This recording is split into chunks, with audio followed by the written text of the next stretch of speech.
Hi everyone, I'm Wanrong Zhang from Georgia Tech. Today I'll be presenting my recent paper, PAPRIKA, Private Online False Discovery Rate Control. This is joint work with Rachel Cummings and Gautam Kamath. To give the background, we're going to look at p-values and multiple hypothesis testing. And the model is we have a fixed database, x1 to xn, and we're going to test whether the null hypothesis is true against an interesting but rare alternative hypothesis. For example, the null hypothesis could be the drug doesn't work, which is uninteresting. And the alternative hypothesis is the drug has a particular effect, and this is an interesting result. And a p-value quantifies the likelihood of observing this sample under the null. A large p-value means the sample is likely under the null, and a small p-value indicates the alternative hypothesis is more likely to be true. Then we will reject the null. So think about a model that we have a scientist here, and she wants to test multiple hypothesis testing on a particular database. And she gets back p-values. And the goal is to output alternative hypothesis that is likely to be universally true. But the challenge is we only have finite sample of data. So if we were to reject the null and claim a discovery when the p-value is less than 0.05, which is a common threshold, it means less than 5% chance of sample occurring under the null. It's a very small probability, but still up to 5% chance. We call a rejected hypothesis false discovery if the null hypothesis is actually true. So when we test 20 hypotheses, we're going to expect one false discovery. And then when we test 1,000 hypotheses, we should expect 50 false discoveries. And those false discoveries are not valid reproducible results. And this is not good because the chance of false discoveries increases as the expected error rate grows linearly with the number of hypotheses. So the question here is how to design a procedure that takes in p-values of all hypotheses and decides which to reject. And the objective is to control the fraction of false discoveries to be below than a threshold, while maintaining high true positive rate. This is a well-studied problem in statistics. In many applications, the dataset may contain sensitive information. For example, in JWISE, a large number of SNPs are tested for an association with a disease. Prior work has shown that statistical analysis on such datasets can leak personal information, and it is possible to identify an individual's genotype. And this is why we need formal privacy guarantee for FDR control algorithms. On the privacy side, differential privacy has become the standard notion of privacy in the CS community. What is differential privacy? Differential privacy quantifies the information that we learn from an computation by a probabilistic distribution.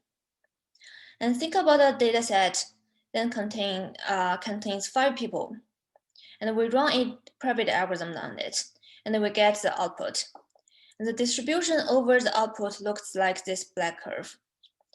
The x-axis here is the output domain, which consists of all possible outputs. And the y-axis is the probability. And then we remove Alice data and run the same algorithm on the 4 people. And we get this red curve for the output distribution. We hope the analyst almost knows no more about Alice data. So the 2 distributions should be very close. Informally, differential privacy bounds a maximum amount. Then one person's data can change the distribution of an algorithm's output. And formally, we say that an algorithm that is epsilon differentially private, epsilon delta differentially private, if for all pairs of neighboring databases, then differ in only one person's data. The distribution over the output must be approximately the same. except with a small probability delta.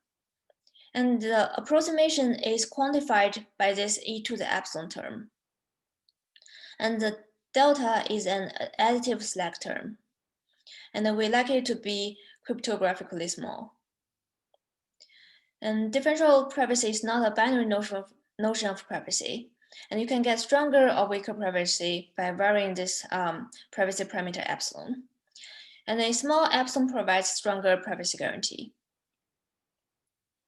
In the non-private literature, for the FDR control algorithm, the FDR is defined as the expectation of the proportion of the false discoveries out of all rejected hypotheses.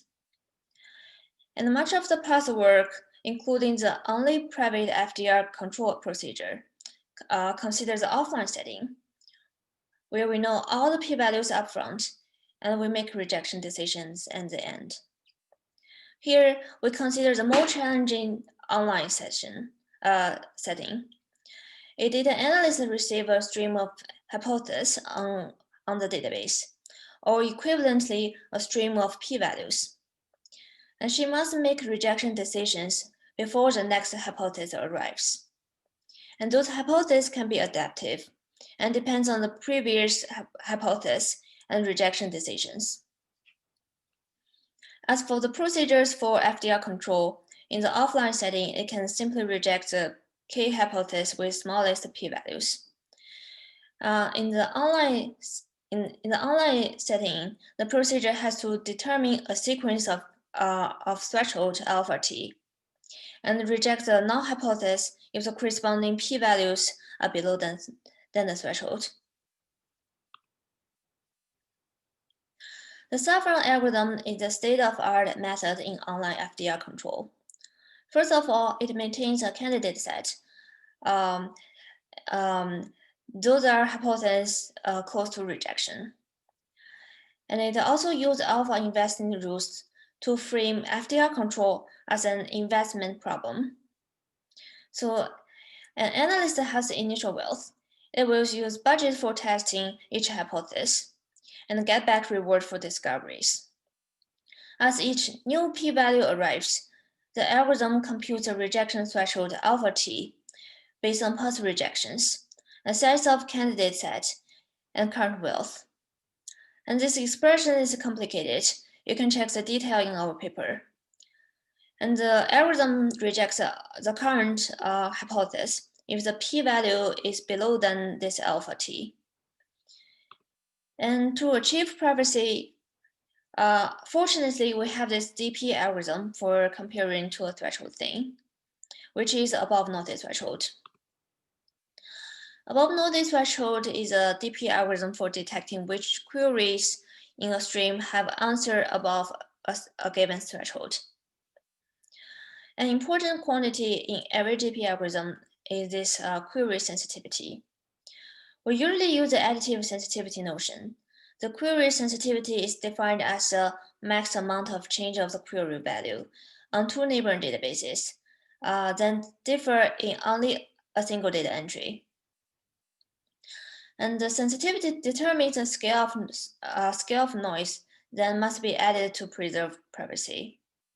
For us, the query F would be the p-values.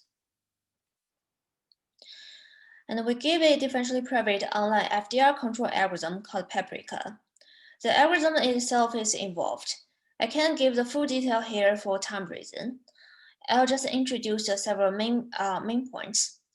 The main idea of PAPRIKA is combining saffron with a private